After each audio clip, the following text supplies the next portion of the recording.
All right, so let's go ahead and start talking about parametric equations.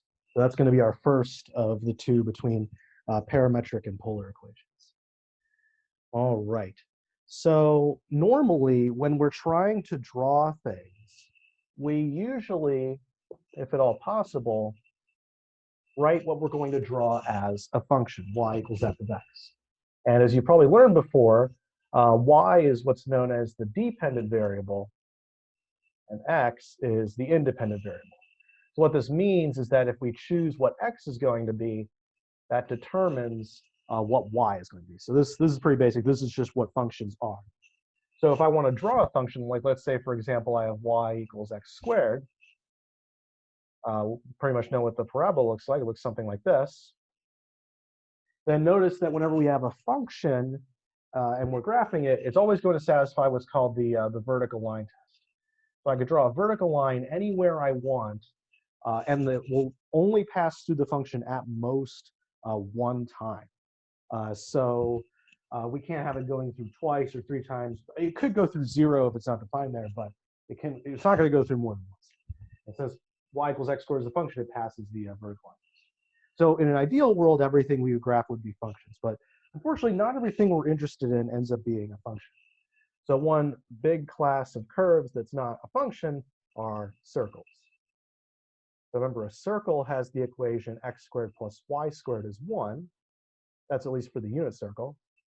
And we all know what that looks like. It's just going to look like this. Now, even though we could still express this in terms of x and y, so we have a nice formula here, this is not a function because we can draw a vertical line right here, for example, and it passes through more than once. So this would not be considered a function. So there's no nice way to get y equals f of x for this. But at the very least, at least we have some kind of nice formula for doing this. So that's okay. But then sometimes in certain instances, we may be interested in other types of curves. So let's say, for example, that we wanted to work with something that looks like this. So we start maybe at this point, and then we kind of go around like that. We kind of intersect ourselves. We go up and down, come back around, and then maybe end right there, for example. So this could be our curve. And this is pretty insane looking. So this is not a function because it certainly fails the vertical line test in many different places. But it's also not something that has a nice XY formula like the circle either. So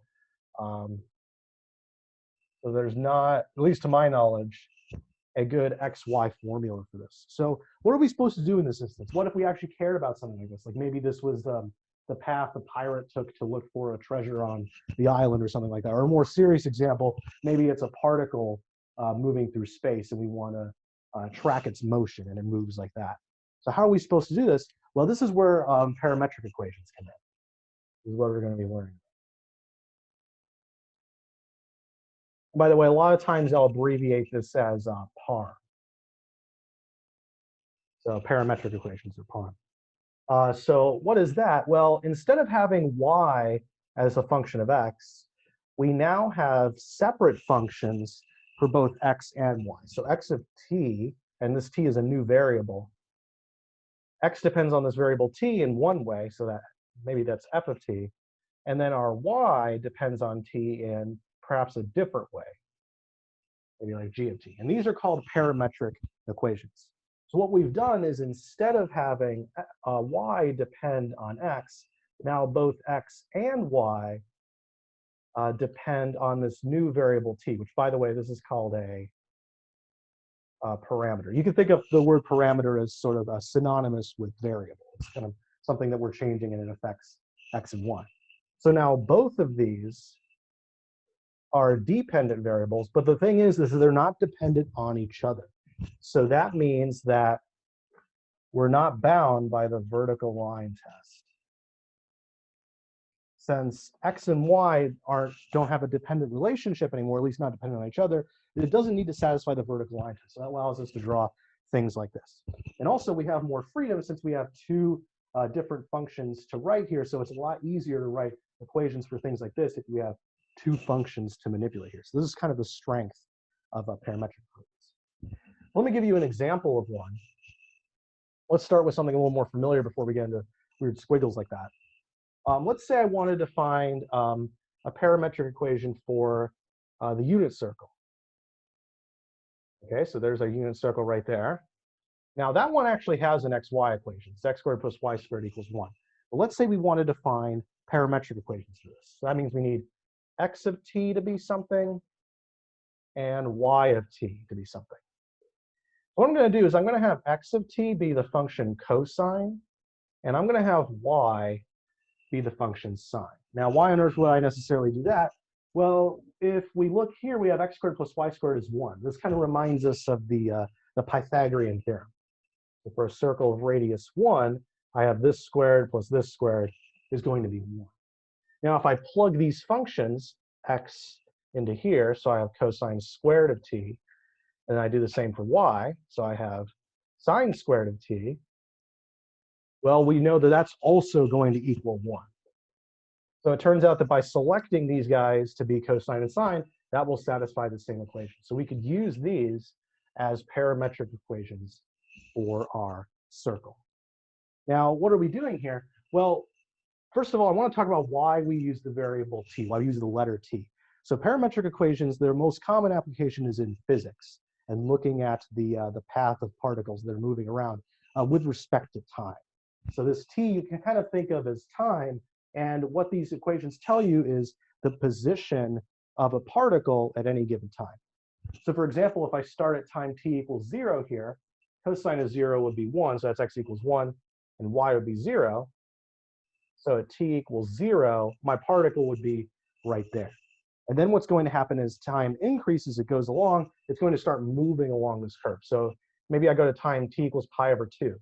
Then cosine will be 0, sine will be 1, and I've moved up there. And as t keeps getting bigger, I'm moving around the circle in this counterclockwise direction. And then once I get to 2 pi and beyond, I'm actually going to start going around the same path again. So I'm going to kind of overlap myself and keep going around in this circle forever. So the best way to think about these parametric equations is a little particle following along this path where this represents its position. That's definitely the best way to think about these. Now, one thing I want to say before we move on is that there's often many different ways of representing the same curve. So I can, for example, let's say instead of using cosine and sine, I maybe did cosine of 2t and sine of 2t as well. So if I did that, then it would trace out the same curve, so I would still go through all these t values as it's increasing. But the difference here is that this curve would trace out the path twice as fast as this one. So in the time it takes from this one to go to here, the second curve will go from here all the way over there. So they're tracing out the same figure. We're going to draw the same thing. It's just that this one's doing it faster. So if you care about the actual motion and time of the particle, this is different from that because this one's going faster. But if you only care about the shape that they draw out, then these guys are exactly the same. So I guess it depends on the context which you're using these. But there are many different ways of drawing these curves. I could even replace this 2 with a negative, and we would just trace around the circle backwards, for example. So there's many different ways of writing down the same curve. All right, so that was just for the unit circle, but there's actually a nice way to write any kind of circle using parametric equations. Let's say we have a circle of radius r and center x naught, y naught. Then the parametric equations for that will be x of t is r cosine of t plus the x coordinate of my center, and then y would be similar. It would be r sine of t plus y naught right there. And that's how we can write any circle we want, any circle with any center and any radius. And of course, you can modify it like this as well. I could put like 2 t's in here, and then it would trace out these circles twice as fast as before, for example. So we can see how the unit circle comes from this. The unit circle has radius 1. These would both be 1, and then it has center 0, 0. So these would be there. This is kind of the general case for any circle we want to draw. In addition to circles, we can also draw lines as well. So let me write down the equation for lines here. So with lines, we have a slope, let's call it m, and then it goes through a particular point.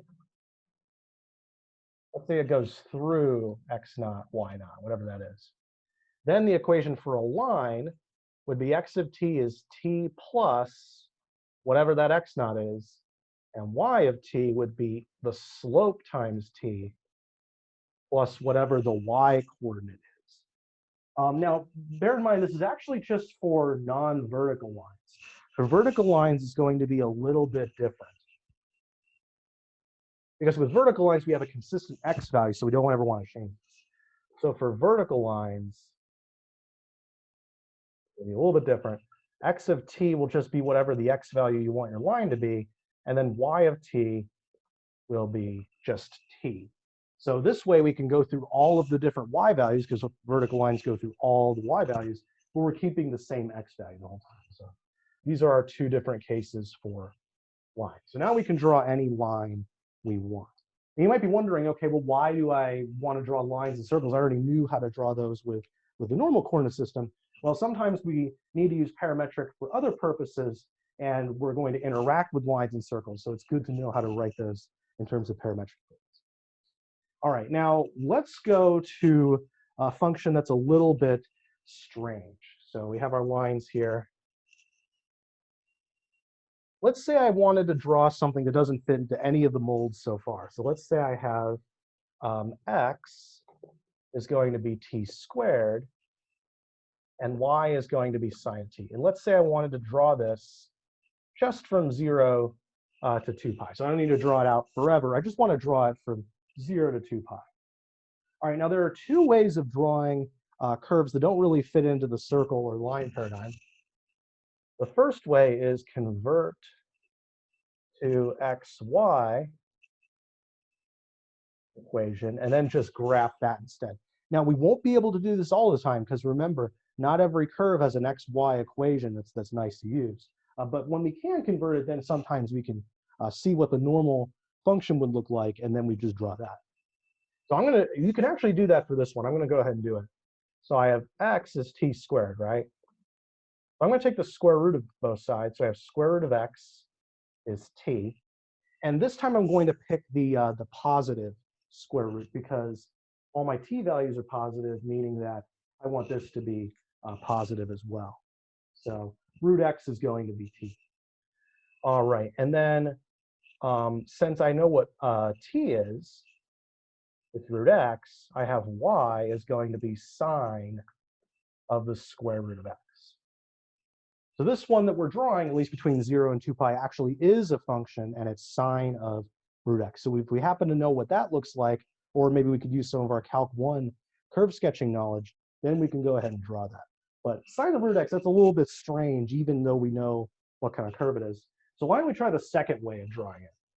And at first this seems kind of illegitimate, like not a good way of doing things, but we'll see that sometimes it actually does work out. The second way to draw a curve in parametric form is just plot points and connect them. So that's kind of like the way your high school teacher probably told you not to graph things. You're supposed to kind of use the normal Calc 1 way of doing it. But for this, oftentimes we don't really have any other choice. It's the only way of drawing these things. So I'm going to try to plot points for this. I'm going to draw my graph first. And I've already drawn this previously, so I know what scale to use. My y is never going to be different from -1 to 1 because that's a sine. And my x is going to end up getting pretty big because it's going to be t squared. So for this one, I think we ended up going out to 40. There we go. That should be enough to get a good picture going. All right, now what we're going to do is we're going to make a chart over here. So this chart is going to have t, x, and y in it. So I'm going to plug in different t values starting at 0, and then I'm going to see what the x and y values are. And whatever these x, y values are, I'm going to plot them on my graph here. All right, well, t equals 0. I take that, put it into here. 0 squared is 0, so my x will be 0. I take 0, put it in for sine, but sine of 0 is also 0. So it looks like when we're starting off, we're going to start off at the origin right there. All right, now since I have a sine, I'm actually going to go by multiples of pi over 4 or pi over 2, because those are convenient to plug into sine. Let's do pi over 4. Let's see what happens with that. Well, the one awkward thing is that we're going to have to square that.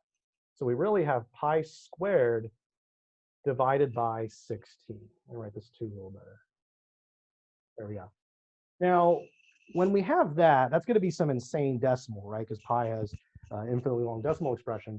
But when we're just plotting points, what we can do is we can approximate. So if we multiply it out, pi squared is actually incredibly close to 10. I think it's only like 0.11 away from 10. So when we're plotting points, I'm just going to use this approximation. Pi squared is pretty close to 10.